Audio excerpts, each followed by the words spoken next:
What's going on, guys? Oh, sorry. I always turn off my phone. What's up? It happens. How are we doing today? I'm all right. You guys know I just came home from work, so. Did you make it? I'm doing good, man. JB, how are you doing?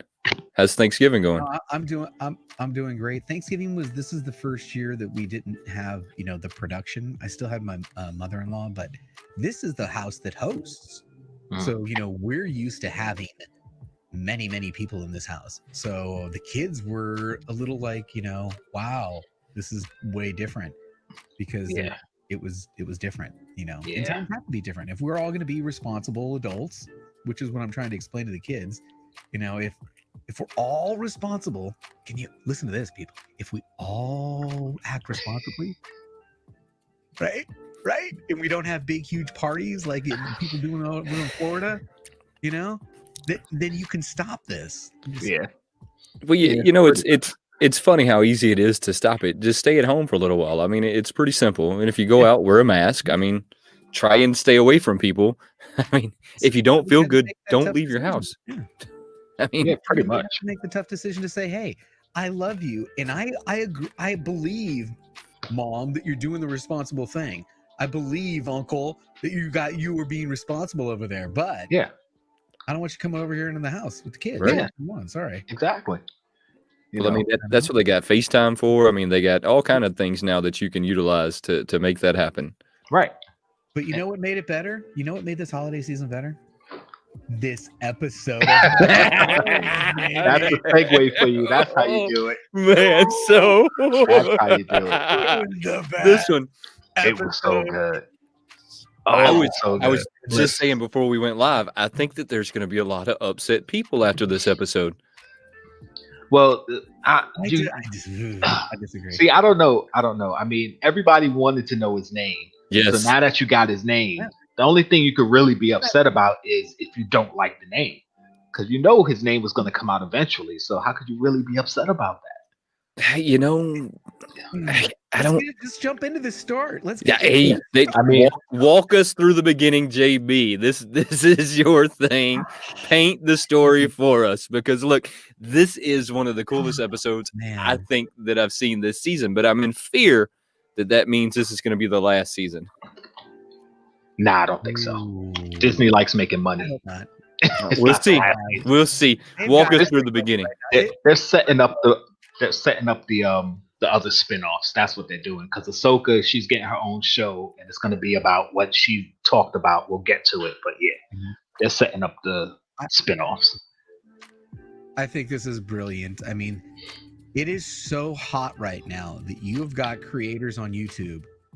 By the way, we've been doing this show since the season started, right? But all of a sudden, since the trailer, content from creators making Star Wars specific content that they've never made before, just to get into this Star Wars frenzy. They ride in the trend. This was fire. This episode, which we all knew, we were all anticipating. There was a leak. I tried to avoid it, but it was leaked earlier in the week that this is absolutely the episode that Ahsoka is going to make her appearance, and they wasted no time. Wasted no time. As this episode starts, and it's titled The Jedi, it starts with the ringing of an alarm is what it is. And it's a call to this town on, and it ends up being, where are they on? They're on Corvus, right? Yeah. They're on Corvus, and this is like a barricaded big wall, and everybody's rushing to the front gate, and I don't know what's going on. So, this town looks pretty dirty and murky anyway, but they're running to the front gate. They get up to the top of the gate, and all you see is laser fire off in the distance of a burnt out forest. It's just completely burnt out, and it's dark, it's misty, you can't really see, but you can hear. And for a Star Wars fan, that's all you needed. Because when you heard, I'm telling you, every time I heard the lightsabers fire, you knew. You knew. Oh my God, I got chills. Oh heck yeah! Fire over and over again, every single time. You're like, ah. And she debuts. I think she cuts down 6. I counted them. I watched it a couple times. If the one that she takes that portion of the tree, if that guy goes, there would be 6 down. Yeah. But the way that she you know what made this character amazing? Ahsoka is an amazing character from a cartoon series. Let us give you a very quick, brief backstory. J.K.L., can you give us a quick backstory on Ahsoka from the Ahsoka. cartoon? Oh my God. Okay. Ahsoka was Anakin Skywalker's Padawan. All right. She met him when she was about 13. As of this episode, she's in her 40s, I believe, time wise. She basically, see, I wasn't expecting this. I'm all excited. So I don't even know where to start with her because I did a whole Ahsoka thing on my live stream a couple weeks ago. So basically, Anakin trained her. She ended up leaving the Jedi because she got I'm sorry. Stories told in the cartoon. Let's don't put him on the spot like that. But no, it's fine. She originated in the Clone Wars, and she ended up leaving the Jedi because she got accused of a crime that she didn't commit, and the Jedi pretty much turned on her, trying to catch her. Mm-hmm. Only Obi-Wan and Anakin really stood by her, and Captain Rex. She left the Jedi. She returned in Rebels. Helped out another Jedi, a young Padawan named Ezra, who was trying to learn how to use the Force. He ended up disappearing at the end of Rebels, and her and Sabine had vowed to find him, and basically that's where she ended up. There's a whole lot more in there, but that's just kind of a brief, lot in there. Yeah, history relating to this episode. So. And during this, she is redeemed in the eyes of the Jedi, who do offer her. They offered her to come back, a return, but she says, "Peace." And one of the reasons that she's actually wielding white lightsabers. Yeah, she cleansed. Claiming no sides. Well, actually, she cleansed the crystals from one of the Sith Inquisitors. She beat him. Took his lightsabers and cleansed his crystals, and they became white. Yeah. So, before we get much further, who is the director of this one? Dave Filoni. He wrote it and directed it. He's the person who created the character of Ahsoka, him and George Lucas. What made her really cool as a character was, her being a teenager and a Padawan in the cartoon appealed to the younger audience. In her skill set, not only was she a Force wielder and she's had this ability as a youngling, but she's extremely acrobatic and quick. Yes. What it was in the cartoon, she was jumping and leaping and fast. Yeah, she's fast. In this 6 guys that she knocks down, she demonstrates those skills of her quickness and her ability. And that was exciting. Plus, every time she fired those things and cut somebody down, it was awesome. Yes. Front gate. She gets to the front gate, and you're like, "Wow, you're already on edge. This is amazing." She has cut down these 6 fools like it was nothing. She gets to the front gate, where she is met at the top of the gate by 2 people. Who were they? It was Morgan Elsbeth, which was the magistrate, and the other guy, they didn't give him a name, but he was actually an actor that you guys know. Yeah. He was he played Hicks in Alien. And what's his face from Terminator? What was his name in Terminator? Oh, I don't know. He's a pretty famous actor, and basically he's Michael Biehn. At the top of the gate. She's at the bottom of the gate. She's looking up, having this conversation, and this Elspeth lady, what was her name? Morgan Elspeth. Morgan Elspeth is holding a rod, like a spear, but you don't understand the significance, the importance of this spear in this opening scene where, and really, Ahsoka's there for information. Yeah, she's there for information. And Morgan says, "You know what? Not only am I not giving you any information, but the people who live here," and she brings one of them up. She said, "How many lives are important to you? Because I'll kill him. Is it 1? I'll kill 10. Is it 10? I'll kill 100 of them." Yep. Right. nothing to me. Yep. And you're not going to get what you want. And Ahsoka's like, that ain't the answer. I'll be back tomorrow. Yeah. You got one day. You got one day. Turns off and walks off back into the mist and disappears. So here's a question: was she a Sith? Hired gun. Well, the hired gun looks at her and says, "We'll be ready." Come on, man. She rolled his eyes. She rolled her eyes at him. By the way, did you catch that part? She kind of like rolled her eyes. We'll be ready. Yeah, sure you will. was she a Sith? Am I saying that right? Sith? No, she wasn't a Sith. No, Sith. She worked for the Empire, though. So now, early on, this is only a couple minutes in, we hear that she wants information. Yeah. And this lady is a tyrant ruler over this compound, and she's willing to sacrifice anybody in it. Mm-hmm. So this is the setup to the story. And then here comes Din Djarin come moseying on up into town, and hey, I'm looking for the Jedi. Basically, did I miss anything in between there? No, you really didn't. I mean, they came in on their plane. That the one thing that they've been doing throughout the Mandalorian that is amazing is their intros. They have just been nailing those intros every single time. I mean, just nailing them. With her fighting, the way she come up to the gates, all of that, they drew you into the story right away. Yeah, and the thing was, most people figured she was gonna they were gonna hold off on showing her till like maybe the last few minutes. No, they threw her right in, like literally 20 seconds into the episode. Yes. Ahsoka. It was like, there she is. So they did a great job with her. They did a great job with her makeup, a great job with her in general. They've just been doing a really good job.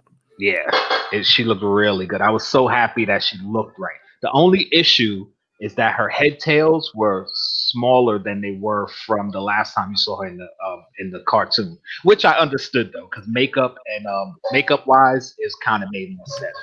You didn't want them to be too big and outrageous. So what are we looking at, JB? Awesome, that's Ahsoka in her hood. Yeah, they did an amazing job. Yeah. I mean, they just see your face in that first couple seconds, and that thing fires. It was so cool. So JB, keep walking us through it. He comes up to the gate. He's looking for the Jedi, and they think that they found their savior. He lands. Another thing to notice is when he comes in, you get all those classic, that's a nice sounds of the Star Wars, the engine. And he lands in the. Now you can really see it's daylight, and it's burnt out for quite a ways. Yeah. Now, why would somebody do that? Because if you're doing a strategic defense, you need a line of sight, and you are going to clear off so that you could see your enemy from as far away as possible. So that's why they burnt that out, so they could see any attacks or whatever coming. Wow, I didn't catch that. And also, they're taking all the natural resources from the planet. So plundering the planet. He lands, grabs the baby, and says, "Well, might as well walk to town." And he puts him up in this little satchel up on the side. Did you see that? I loved it. Little Indiana Jones satchel. Swinging him around. Remember how we talk about this is like a Western? Yes. This episode had a lot of Western scenes to it. There's a couple of scenes, where it's very Westernist. And he walks to town, gets to the front gate, and this hired gun is standing there, and what's your business? What you doing? He says, "Well, I'm on a I'm on a trek, but this is a layover." Yeah, he's on a something. He's tracking somebody. Is what I think he said. Yeah, I'm on a track. I'm trying to lay over. I mean, I don't. Yeah, because basically he's a bounty hunter. And he's part of the guild, so he's using that as his cover story. He's looking for a bounty. He asks him that too. He goes, "Are you a member of the guild?" Yeah. And but he's at last I checked, right? Yeah. Is this something that you didn't say? He didn't say yes, he didn't say no. He said last I checked. Right. And he's wearing the armor, and everybody understands exactly when they see the armor what that means. So they let him in. Yeah, they know. Walking the town, people are scattering. They're getting out the way. And this is a dark, dingy place, and it's like nobody wants to talk to him, which is understandable. And he happens to turn down one little hall where there's a couple of kids and an older gentleman, and the guy sends the kids away and says, "You can't be talking to us." And before he can even get the sentence out, there's two guards on him saying, "Hey, you need to go to the magistrate." Is that magistrate or something? Is that what kind of guards were these? Do we know? I don't know. I don't know. I don't know. I've never seen that face. I mean, the face mask. I'm gonna say never seen it because they all kind of tie together. Because as you're seeing the armor that they're wearing, right, it's all very similar. It all kind of it all still feels Star Wars. Yeah. Well, they reminded me of the desert people. That's what they reminded me. I thought they were. Kind of. That's exactly what I thought they were early on, but they weren't. Well, he gets to the magistrate, and the lady's like, you're Mandalorian. Yes. In that, she goes, you're a bounty hunter. Is that what she asked? You're a bounty hunter. I have a proposition for you. And he goes, well, I'm expensive. And she goes, well, I need you to kill a Jedi. And he's thinking, well, I'm looking for the Jedi. That's right. Yeah, that's what I'm looking for. And the lady comes with this thing, and she hands it to him, the spear, and he taps it on his armor, and he goes, this is Beskar.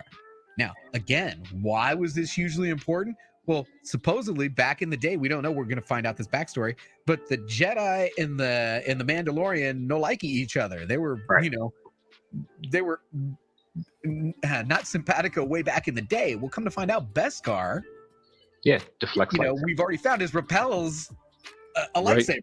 Right, and that spear was one of the weapons that they used. Yeah. When that spear is going to come in, she goes, I'll give you this spear. You kill that Jedi. Again, he doesn't say yes. And I wrote it huge. Doesn't say yes. He didn't say yeah. Where do I find her? Yeah. Where do I find her? Exactly. Now, the significance to that. Looking for the whole time. Huh? The significance to that Beskar is that it's Mandalorian found, right? I mean, they found that, they made it.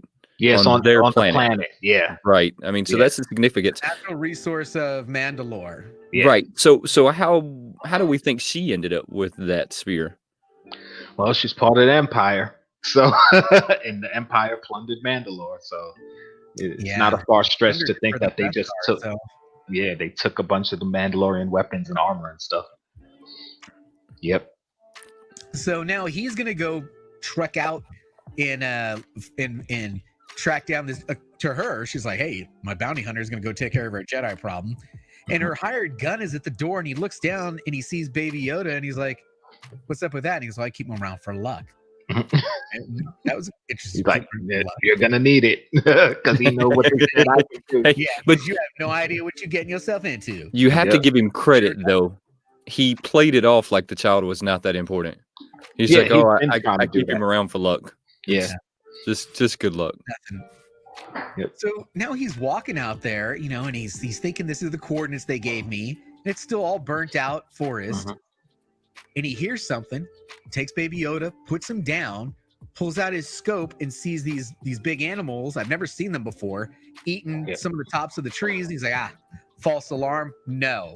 Boom. Yep. Ahsoka shows up with the lightsabers, and she comes doubles, and he pulls these. And because of the armor on him, the Beskar, he could block the lightsaber. Blocks her, and he immediately flames up on her, which was awesome. So he flames up, backs her off, and then he ties her up with his thing. She looks at him, and with that agility that she's had, jumps up and over a tree limb to yank him up in the air, where he disconnects his arm, and he pulls his gun and says, stop. Ahsoka's on him. And she stopped, because, okay. And then she looks over and says, I hope you're here about him, because she recognizes the Yoda species. Yeah. Which was cool. Yeah. Now, okay. It's all disarmed. Now, this next scene, man,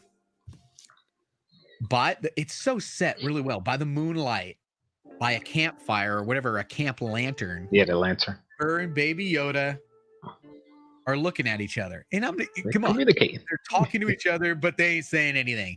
Yep. And she's making gestures. You can see the conversation. Yep. It's so brilliantly done.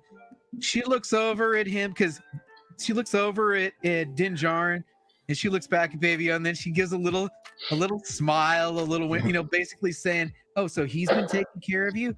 Okay, I understand." And she's having this conversation with him, and then she scoops, and he reaches out to her, and just so cute, and she scoops him up like a little baby, and walks him back over to Din Djarin, and he goes, "Were you talking to him?" Yeah.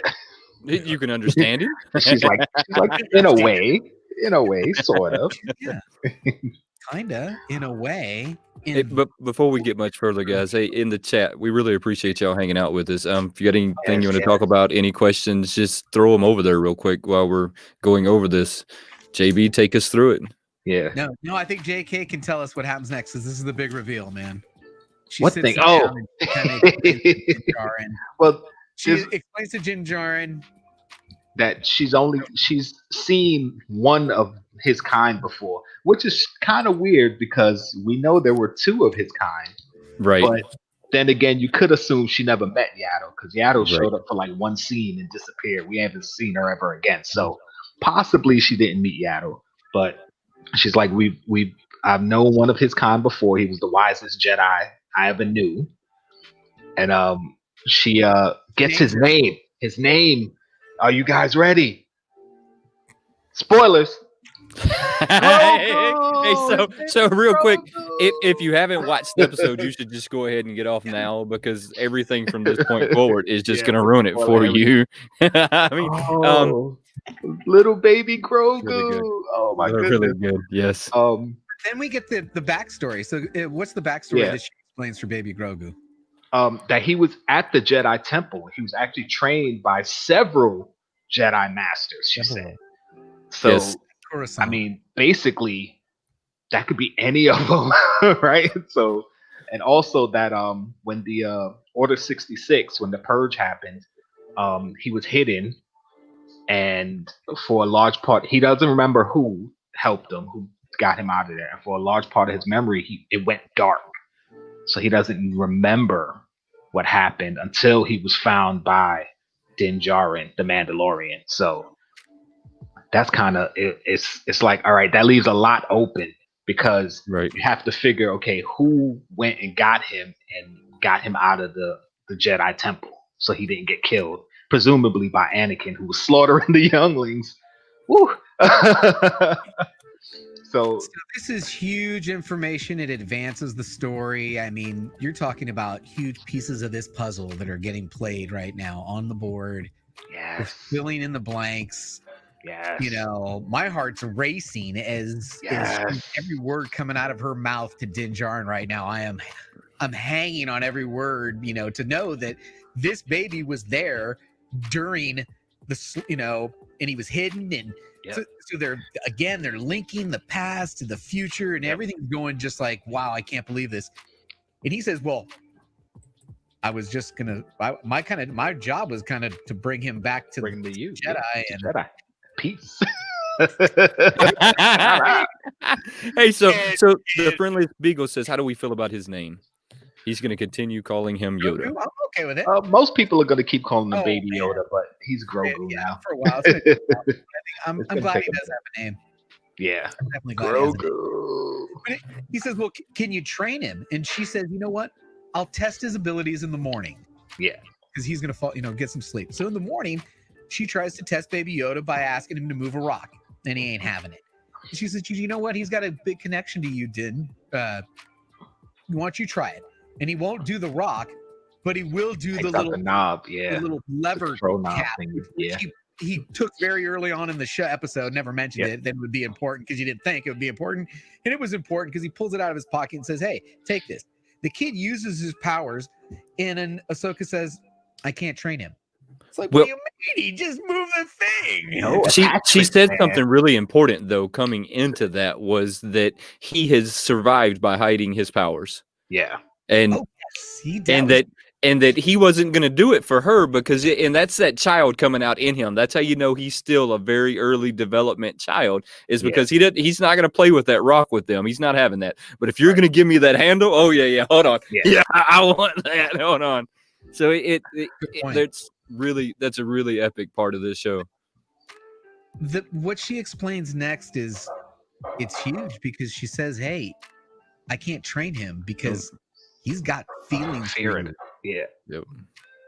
And he has fear. And I've seen what a fully trained Jedi, what can happen to a fully trained Jedi who has fear. Yes, has fear. Yep. Talking about Anakin. Oh my goodness. I was wondering who they were talking about. Her teacher. Yep. This is her teacher. She's seen firsthand what can happen to a fully trained Jedi who falls to fear. Yep. Oh man. And right there, so now he's like, well, what do you mean? Yeah, he has no experience with the Jedi. He said, I'm just supposed to deliver this child. Yeah, he's like, yo, take him, train him. But well, she gives him another out, and I wrote it down, but I didn't understand everything she was saying. You know, she to take him to a different place, to put him on a stone. Yeah, to Titan, to put him on the seeing stone. Listen, dude, that's why I was waiting to get here because I was like, JK, I was gonna know this answer. That's right. Okay. All right, guys. All right. Titan. All right. It was canon in the Legends, but once Disney bought Star Wars, it changed. But Titan was the planet where the Jedi, which is JE''DAII, the original Force users were founded. The planet of Titan is strong with the Force. It has 2 moons, one light and one dark, which is where they got the concept of light side and dark side. So the original Jedi temple, or the original Jedi temple, is on Titan. Now I don't know if they're going to keep that canon, because in what's the name of that movie, The Last Jedi, Luke was at what he said was the original Jedi temple on Ahch-To. So I don't know if he knows that's not the original Jedi temple, or if they're changing the canon. I'm not sure. But yeah, when at the end of that movie, when Luke is sitting and he's projecting himself across the galaxy to fight Kylo Ren, yeah, he's pretty much sitting on that version of the Seeing Stone. It's like the most powerful point of the temple for you to harness your powers. So putting Baby Yoda there, or Grogu, he should be able to project out into the galaxy and contact another Force user. The problem with that, though, is it's not just good guys who can find him. If someone's an evil Force user, they might be able to track him also. But one of the most powerful Force users out there right now is Luke Skywalker, because he's still around. Right now in this storyline. Yeah. At this point, he still has a tracker on his ship. Well, yes. So I think that's going to come into play if they reveal Titan this season. I think Moff Gideon's going to follow them to Titan, and that's going to be a big deal, because you can harness the Force energy from there in order for them to do their cloning projects, possibly. So there's a lot they could do from here. There's a lot of theories in my head, a lot of stuff. It's crazy. It's crazy. I love the theories. It's just awesome. Yeah. It's awesome. All right, so now at this point, he mentions to her, hey, by the way, I was set to kill you. Yeah. Right? So, you got this problem. I was sent to kill you, and he basically offers his help. He said quickly, I didn't agree to anything. I didn't agree to it, but I'll tell you what. I'll help you with your problem. You train the kid if I help you, and she says yes. Yep. She did say yes. She did say yes to that. So now it's going to be a whole different battle when she shows up, because she said she's coming back the next day. Mm-hmm. Well, here's the next day, and she wasted no time. What did you think of the full-on frontal assault by Ahsoka on the gate? And I got a question for everybody. Why jump over the front gate? Why can't you jump over the back gate? Why can't you jump over the side? I think it was a show of power. Why you got to get front? Right? That, and also part of the plan was for them to focus on her, so Mando could sneak in, because when she went in, she threw down the sim move so they could see that, okay, yeah, he's dead. Like, she killed him, because they're not expecting them to be working together. I think he got 3 gongs off. Yeah. Where she cut the damn thing in half. Cut in half and let it roll off the edge. How awesome is that? Cutting through that thing and having it fall on the ground for the final. Gong. Yeah. But he plays into the they're like sworn enemies for life with they'll never expect it coming from a Mandalorian and a Jedi. Exactly. He does admit it. They'll never expect it. Yep. Yeah, because her goal was, she had asked how many prisoners there were, and her main goal was, I got to get them out of there. Yeah. You know, I got to get, how many prisoners did you see? 3 in front of the front gate. We got to get them out of there. And that's where they come up with their plan. She's going to come in through the front, and basically Mando's going to come in through the back and try and save these people. Yeah. Don't tell me it wasn't straight out of spaghetti Western when she turned to come down the long hall, you know, the long walk of the dusty, you know, Westerns. Yeah. It felt like a Western with the saloons on the side. They're standing in front and of everybody's scattering. It's straight out of a Western. Yep. There should have been, you know, little spurs jingling when she was walking. Yeah, right. So I watched the sound, the guy that does all of their sounds design and stuff, and I didn't know that that's a singular person, by the way, and I can't remember his name. It's Steve something. He started doing some other movies, and then Lucasfilms came to him. I watched the whole thing, so if you get a chance, watch it. He tells you that when they brought him onto the set, they told him to imagine this being an old ninja film or a Western mixed together, and that's what we need sound for. Yeah. I mean, they told him that's what they needed sound for, and that's what it is. I mean, it is an old samurai film or a Western, basically. Every way you look at it. Yep. Well, the interesting thing on this assault is that Din had been inside, so he was able to break down. This is what they've got: a hired gun. They've got 2 battle droids. They're, you know, they got, you know, these guys. I don't know. These many guys are shooting this type of weapon. You know, and he was getting the breakdown of his knowledge from being inside, and it all came to play later because each of those elements had to be taken out for this to happen. Yep. For her to get into the front gate, and she's walking closer. I'm like, dude, why aren't they shooting at her already? You know, I would have been star in the distance. I'd have been fired. Just fire. Get her. Get her up out of here. Get her. Well, she gets close enough to literally take the shoulder pad of Din Djarin and throw it on the ground and say, "Your bounty hunter failed." Yep. Oh, right. I think that was such a cocky move. Yeah. Yeah. That was so that took him out of play. Yeah. And sure enough, it's on. Now they're saying, you know, they start firing. She jumps up over and turns it into another video game, which I love that, man. They've been able to. Come on, man. People have short attention spans and they love video games like this. These shoot 'em up video games are they're hugely popular, and you've gotten almost a snippet of it in almost every single episode, and we get it again. She gets to hunt. They're going to try and hunt her, which is a joke. And she's hunting them. Her hunting them through the town. Yep. And again, another scene where you hear it and just starts cutting fools down, and you're like, this is awesome. Yep. Well, the main lady, this Morgan Elsbeth, turns to go through her final gate of protection and says, kill the prisoners. Well, as these guys go to kill the prisoners, here comes Din Djarin to save them. And then that older gentleman who was talking to his kids turns around and saves Din from being shot in the back by one of the battle droids. Yep. It's kind of cool. Ahsoka gets in. There's a great scene where Din's standing in front of the gate with Ahsoka standing up on the wall. Yeah, that was awesome shot. And the hired gun is like, so you teamed up with the Jedi, huh? Yeah. That was a classic old Western villain right there. Yeah. Because looks that way, and she jumps in. Now, when she jumps in, Kill Bill. That's all I can think of. The Kill Bill, sword fight scene, because it was so reminiscent of the Chinese, background and the bridge. Yep. Now here they're going to get it on, and they unsnap. I mean, this is on. It's on. All right, everybody get comfortable. All right, you want it? Let's go.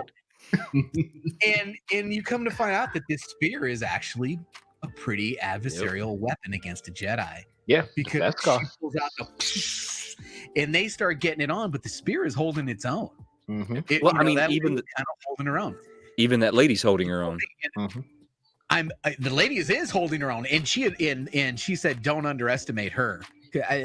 Earlier on she had said, "Don't underestimate her." So this lady's got some skill with this spear. Yeah, but you can, again, the sounds of Star Wars. On the other side of the gate, you've got Din Djarin and this it was so cool. And they're listening to the battle, and you can hear the sounds and the screams. Yeah, sounds like it can go either way. Yeah, it sounds like it can go either way. And then the guy makes a comment. He goes, you and I are very much alike. We battle for what you think is right. He said we're both willing to die for the right cause. Right cause, yeah.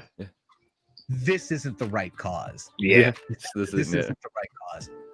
Now, during this fight, Ahsoka does lose one of her lightsabers, but she does end up getting the upper hand and knocks this thing out of her hand. And the sound it makes when it hits, the spear and they go back outside the gate. And he goes, "Well, sounds like you won."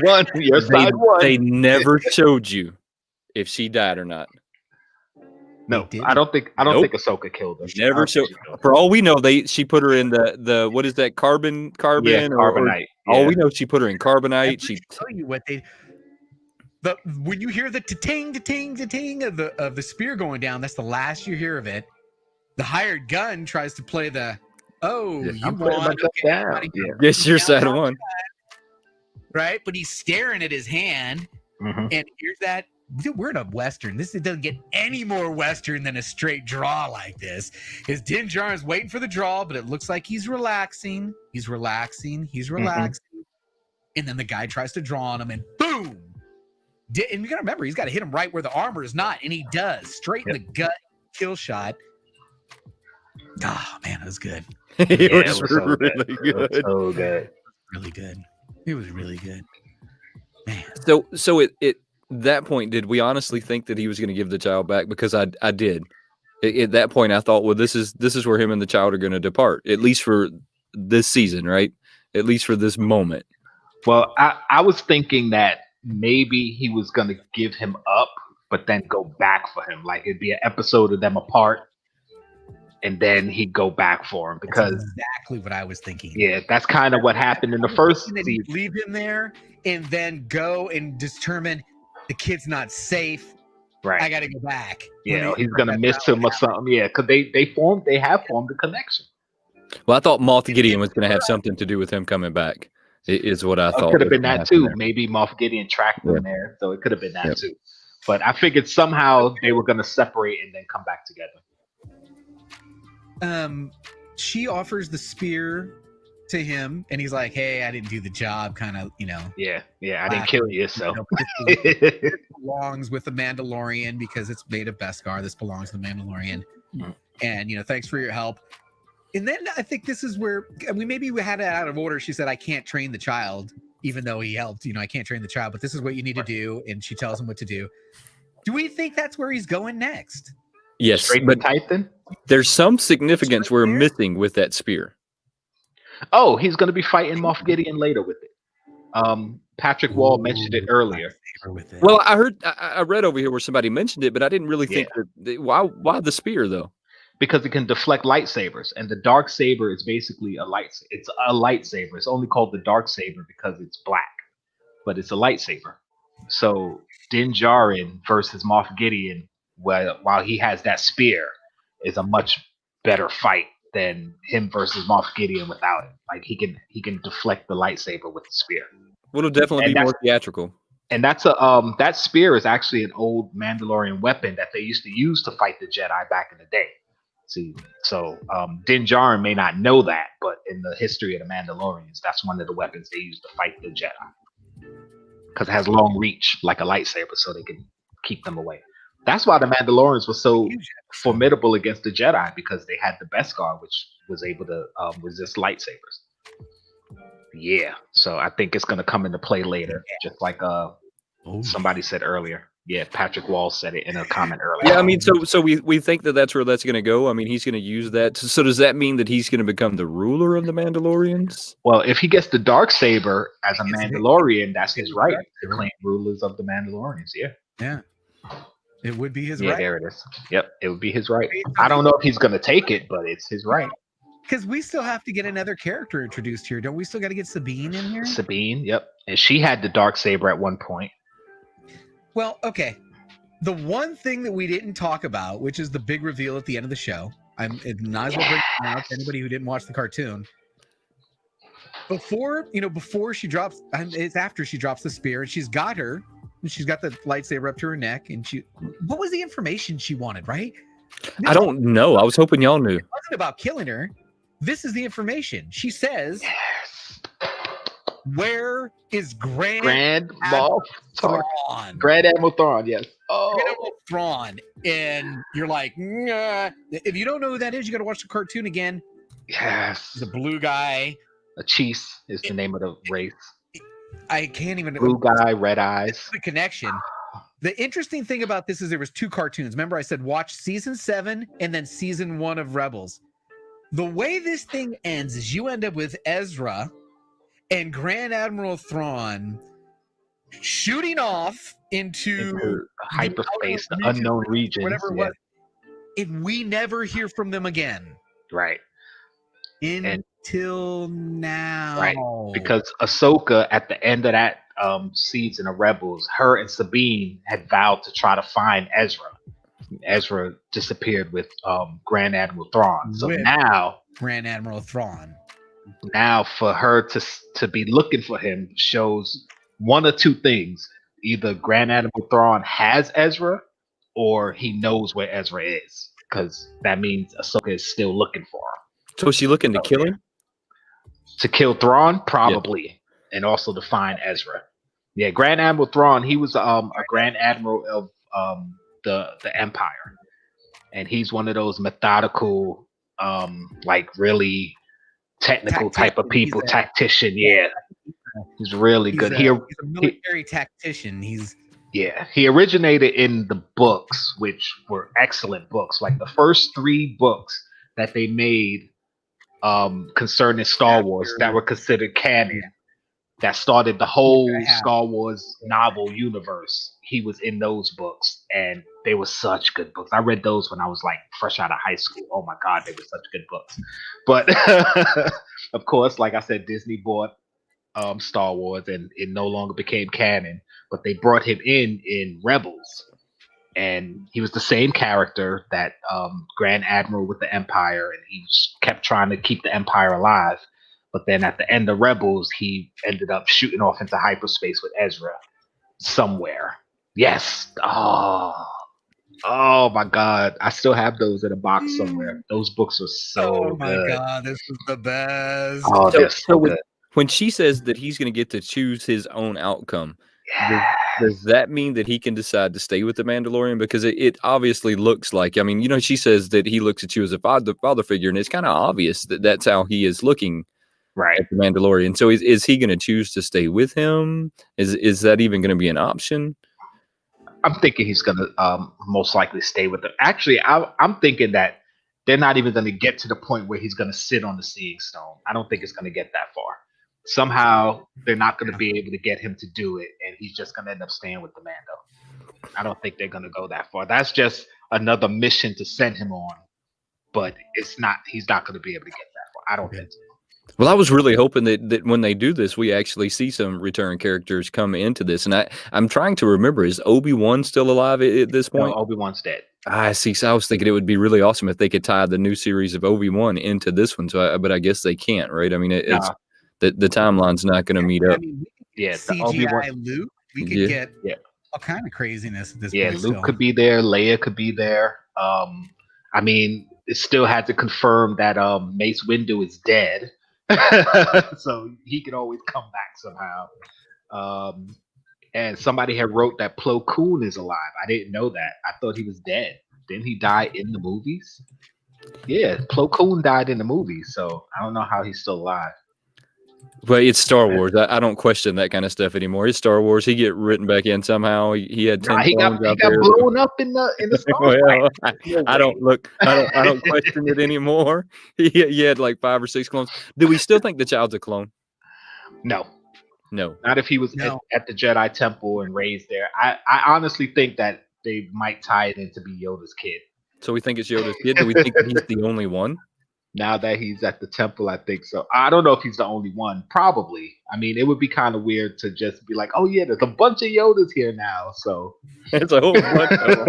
There's a clan of baby Yoda. So that would be kind of weird.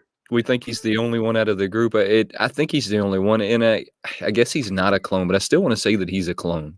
You just love that theory, right? That theory to me just makes sense. Yeah, I don't think he's a clone, considering that they had him at the temple training him. Then I think he was probably a natural born, because remember, he was born around the same time as Anakin, and not to say cloning wasn't around then, but it wasn't as prevalent until after the Clone Wars. That's when cloning became a regular thing. So I don't think he was cloned at the time he was born. JB? No, he is definitely not a clone, man. Not after hearing that backstory. He was a kid. He was one of those students. He's lucky he didn't get freaking cut down by Anakin. Yeah, exactly. I mean, he was small enough. They probably just put him in a bag. I wonder who hit him. That's another mystery story coming out of this. And a friend of mine was telling me that in one of the video games, one of the missions of the character was to find the younglings and hide them. So I'm wondering if they're tying that in, but that's a game I didn't play, so I don't know. So it could be that character. If anybody in the chat knows, that could very well be what's going on there. So what are the Easter eggs? I know that you found some Easter eggs for us. Okay. No, you didn't. Okay. All right. First, I wanted to mention Michael Biehn again. He was the mercenary that was on the side of the magistrate. He was in Terminator as Kyle Reese. That was his name. Jeez, I don't know why I couldn't remember that. Basically, John Connor's father, who's he sent back in time to protect his mother in the original Terminator, and he was in Aliens. And somebody told me he was in Tombstone, which ties into the later reference when they were standing in the street, kind of like that standoff. I didn't see Tombstone, so I don't know, but a friend of mine told me about that. So, Ahsoka, every time somebody called her a Jedi, pretty much after she left the Jedi Order, she would always say she's not a Jedi. And one of her most famous lines is somebody called her a Jedi, and she's like, "I'm no Jedi." So every time somebody called her a Jedi, I was expecting her to say it, but she never said it. So I'm wondering what that was about. When Ahsoka was talking about Anakin falling to the dark side, we talked about that. Grogu trained at the temple, we talked about that. The droids that the magistrate had, they were called HK-87s. And that's a callback to a droid called HK-47 from the Knights of the Old Republic game, who was hilarious. And he actually created a whole bunch of different droids, and the HK-87 was one of the droids that he created. I still think Grogu, the child, Baby Yoda, is selfish, because you see how, when he Mando told him not to take the knob, and he still took the knob before he left the ship. That's evil Force stuff, man. He's fallen to the dark side. He's a kid. It's falling to the dark side. I'm telling you, that's selfish stuff. When you tell your kids not to do something and they go on and do it, you punish them because they're not supposed to do that. I'm telling you. Hilarious. When the Razor Crest was landing in the town, you saw the alien with the little tracking gun. That's a throwback to pretty much all the Star Wars movies where they did that. In the town, when they were walking through, they showed a shot of a little cat-looking creature. That's a lost cat. Their habitat native to Lothal, which was Ezra's home planet, which is why I think Ezra's coming back. My stuff right now, dude. The prisoners outside the magistrates were held in those electronic restraints, which I think is another callback to Knights of the Old Republic. I believe they held Jedi in those restraints. One of the biggest ones that a lot of people I'm sure missed, when Mando went to the forest to look for to look for Ahsoka, there was an owl sitting on one of the trees. Now that owl is called the Mirai, and that Mirai is from the Clone Wars, which was the embodiment of the daughter from the planet Mortis, and she's the embodiment of the light side of the Force. She actually saved Ahsoka's life when the son, who was the embodiment of the dark side of the Force, killed Ahsoka. he cursed her and killed her. So the daughter gave her last force energy to revive Ahsoka. And ever since, that owl has always followed Ahsoka around. So that was pretty cool that they put that in there. When they went in and I saw it, I was like, "Oh my god!" That's how I knew she was about to show up. I saw her there. When Ahsoka was explaining the Force to the Mando, she pretty much explained it exactly like Obi-Wan did. We already talked about Ahsoka saying she only knew one other like Grogu, which was Yoda. Named Yoda. Yeah. In The Empire Strikes Back, Yoda was training Luke with rocks, and Ahsoka tried to train Grogu with rocks. Of course, her saying she senses fear in him. That's the same thing that the Jedi Master said about Anakin. That's the same thing that Yoda said about Luke, and now she's saying it about Grogu, that they sense fear in him. Let me see. The lightsaber versus Beskar, that's about the Mandalorian Wars. We talked about that. I think the Beskar staff is going to be used to fight Gideon. We talked about that. And all these alien references up to this point. We actually had an aliens actor in this show. And at the beginning, when Ahsoka was kind of hunting down the soldiers, it's like the alien taking out the humans. So that was kind of an iffy Easter egg, but I still think it counts. The actor is really the Easter egg. I think that there being some loose tie to that movie, over and over again is the Easter egg. Yeah. And of course, Tython being the birth of the Jedi. They didn't become the Jedi until after they left that planet, because there was some. Basically, the Jedi believed in balance in the Force, so they used the dark and the light side. They didn't choose a side. But then certain Force users wanted to go full dark side, and some wanted to go full light side. So when they left the planet, that's kind of how the Jedi and the Sith came to be. Like the dark side users went to the Sith homeworld and met the actual Sith race, because they were a race of people before they became like this dark side of the Force thing. And the Jedi went to a different planet and formed the Jedi. So that's kind of where Tython came from, the birth of the Force, they call it. And of course, Grand Admiral Thrawn at the end, oh my God, probably has Ezra, going to be looking for Ezra. Oh, it's so cool. I think that's it. Oh, of course, they did the reverse mission this time.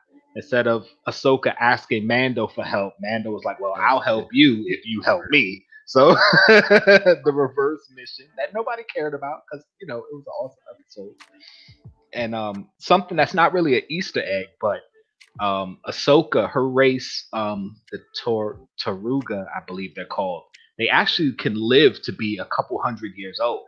So in Ahsoka's timeline, or her species, she's still pretty much a baby too, to be in her 40s. I mean, they grow at a normal rate and they age at a normal rate, but yeah, they can live to be a couple hundred years old. So there's a lot of adventures that could come from Ahsoka. Although in the Rise of Skywalker, at the end, when Rey called on all the dead Force users, Ahsoka's voice was in there. So at that point, she's probably dead, unless they can explain why she, came to the call of the dead Jedi. That wasn't her voice.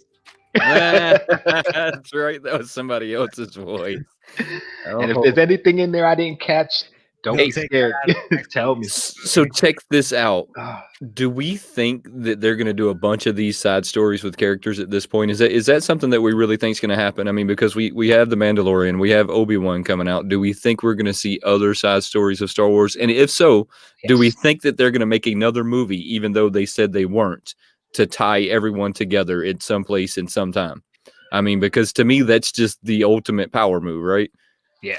Well, I think they're going to do another movie. I mean, they said they weren't going to do another one, but I think they just meant, for the short term. In the long term, there's going to be another Star Wars movie.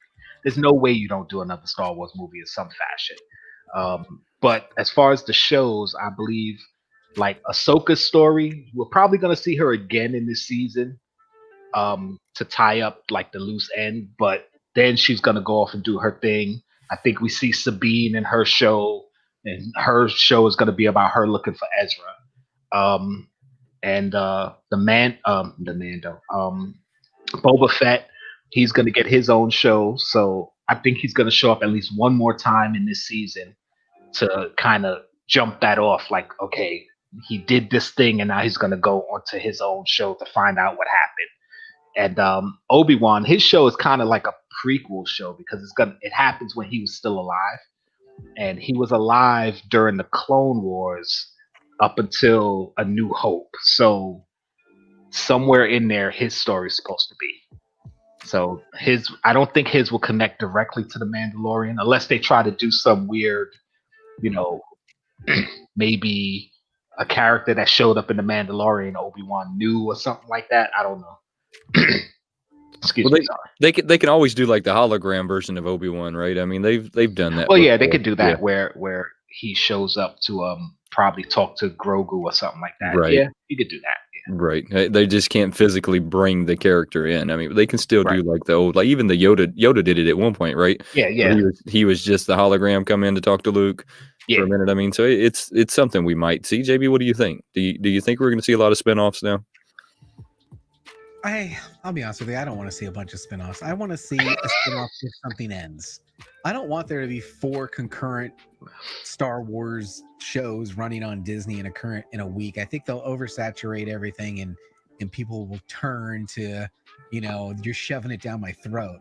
And right now they're not. We're begging for it. We're begging for more Star Wars content. So there's a fine line between giving us what we want and taking it over the top. So hopefully, they know how they end this properly and it flows real nice into the next storyline. And maybe they have 1 or 2 series going concurrently. And if they don't make another movie, they're nuts. It's just too much money for them. Yeah, too much money. Money. Picture.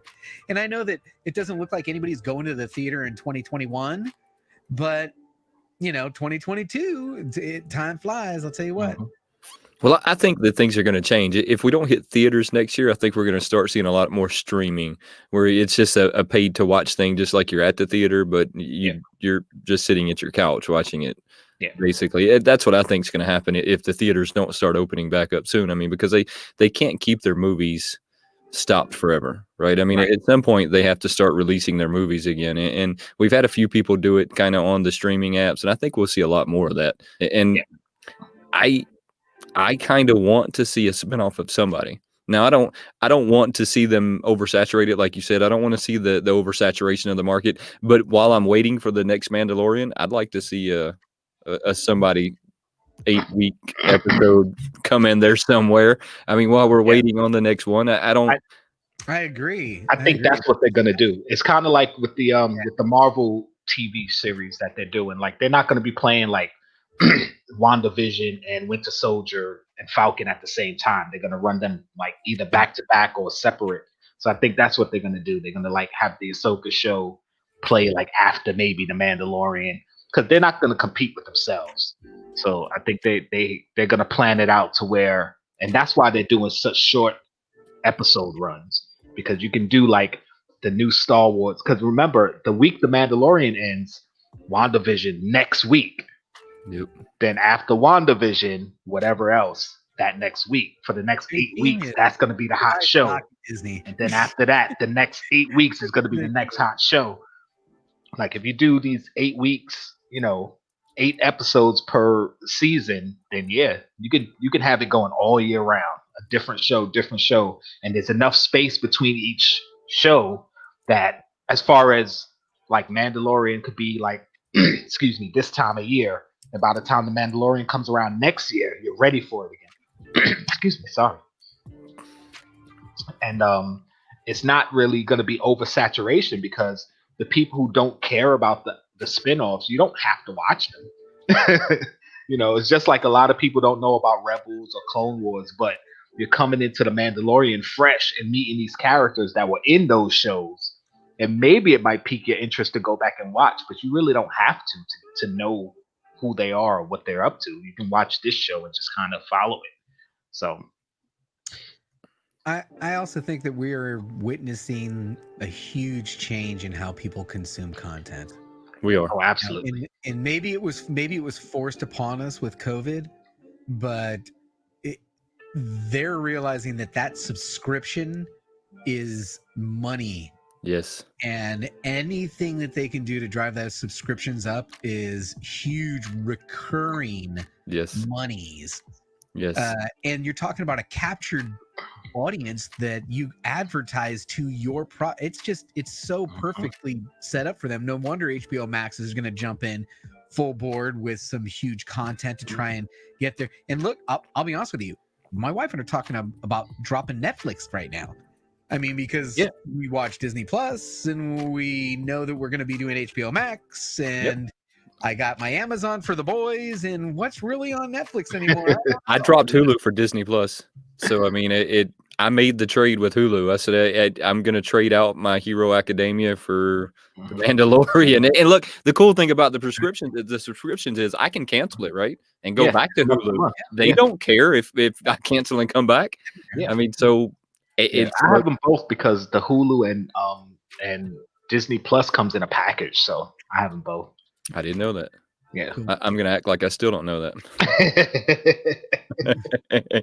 JV, you got anything coming up next week you want to talk about?